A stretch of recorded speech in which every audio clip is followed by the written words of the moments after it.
Another day of training camp in the books for the New England Patriots as they inch closer to their first preseason game against the Giants.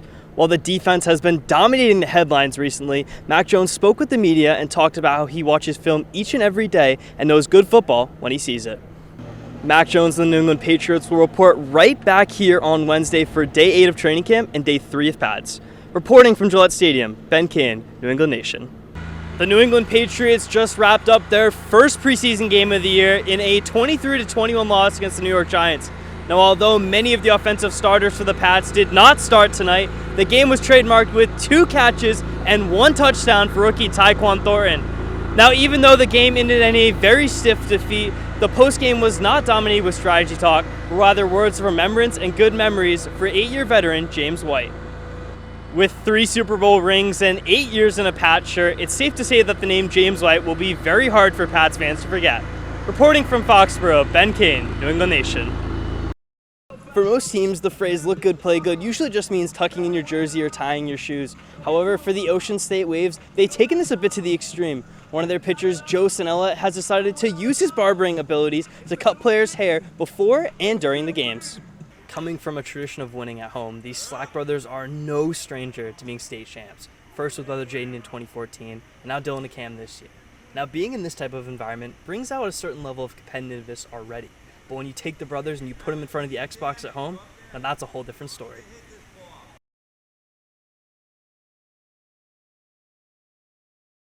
Over the past 20 years, the soccer world has seen the goalkeeper position completely evolve, starting with the shot-stopping goalkeepers now being pushed aside for goalkeepers that are more comfortable on the ball and like to pass out of the back. Now, this started at the professional level and has trickled all the way down to the college level, with goalkeepers coming more and more confident, slowing the ball down, playing out of the back, and even practicing in the field.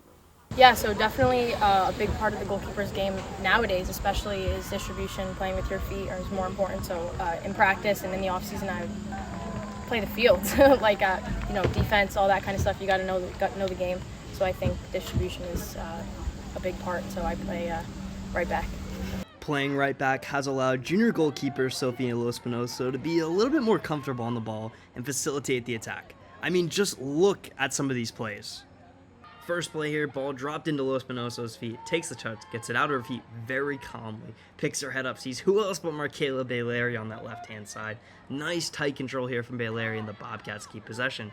Second play, Stony Brook are running at Kayla Mingachos, but she does an excellent job to just stand up the defender. How about this deflection from Mingachos? A little pinball, another deflection. They have a crack on goal. Lospinoso, very comfortable save. And watch as Stony Brook kind of backs off here a bit. They're not forcing Sofia Lospinoso to punt the ball, so she's got plenty of time to pick out a pass. She ends up dropping it down, still no pressure from Stony Brook. She can roll it forward, and look at this ball to Courtney Trokel. Some excellent control here in the Bobcats, once again keeping possession.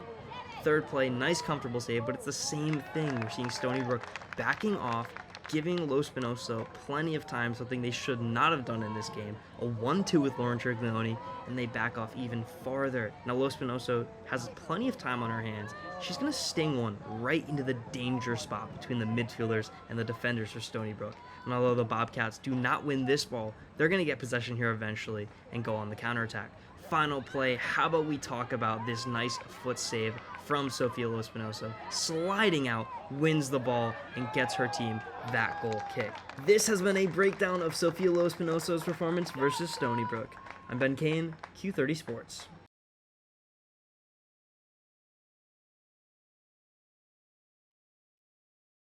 Now, here's 12 Sports. August 14th, the date of the Red Sox first divisional series win of the season, and it comes against who else but the Yankees. There's a rubber match from Fenway Park. Michael Wacha back from the IL dealing with shoulder inflammation. First time on the bump since the end of June, and he was dealing 9 strikeouts on the night, shutting down this monster Yankee lineup. We get to the 5th inning, Sox up 1-0, Yankees threatening. Devers makes an unbelievable play, robbing Kyle Higashioka extra bases, lead stays at 1. Next inning, Devers does it behind the plate, adding insurance with a 2-run blast, his 25th homer of the year, 3-0 Red Sox. Wacha went on to pitch 7 shutout innings, and the Red Sox, they're going to take this series 3-0. The Yankee slump continues, losing 9 of their last 11. The Patriots are back on the practice fields after a long weekend off as they start their prep for Carolina. The Pats will host the Panthers in Foxborough for joint practices on Tuesday and Wednesday before their preseason matchup on Friday. Head coach Bill Belichick talked about what goes into organizing these joint practices and the importance of having both organizations on the same page to make the most of their collaboration. You know, it's a little bit easier working with the other head coach and their organization on what they're looking for and what they're trying to do. Here's a look at the remainder of the preseason schedule. The Pats will host the Carolina Panthers on Friday, followed by the Raiders in Vegas the following Friday. And you can watch those games on the CW Providence.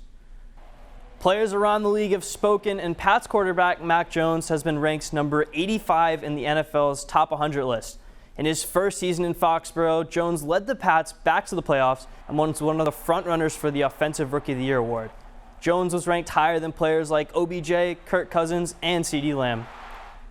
Here's a quick update on Jets quarterback Zach Wilson, who left Friday's preseason opener with a right knee injury. He's set for arthroscopic knee surgery on Tuesday in Los Angeles, and the Jets organization would not commit a timeline for his return, despite several reports that the second-year quarterback would only miss 2 to 4 weeks. Wilson has a bone bruise and torn meniscus, and it's currently thought that the meniscus will need a trim versus a full repair. But nothing can be certain until the procedure. And join us tonight for this week's hometown hero, the honoree classical grad Michaela White.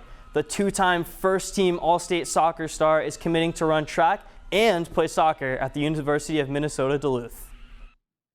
She's a gutsy athlete, and I can't wait to see what she does in the future.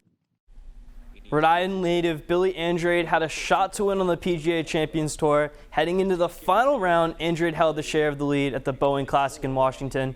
He shot a 71 on the day, which left him tied for third at 11 under. Now on to the PGA Tour. World number 14, Will Zalatoris, has finally won on the PGA Tour. Up until this point, he was the best player on tour without a victory, falling just short in 3 tournaments this season. The 25-year-old has been a 3-time major champ runner-up, and he defeated Step Straka in a playoff at the FedEx St. Jude Invitational, the first of 3 Cup playoff events.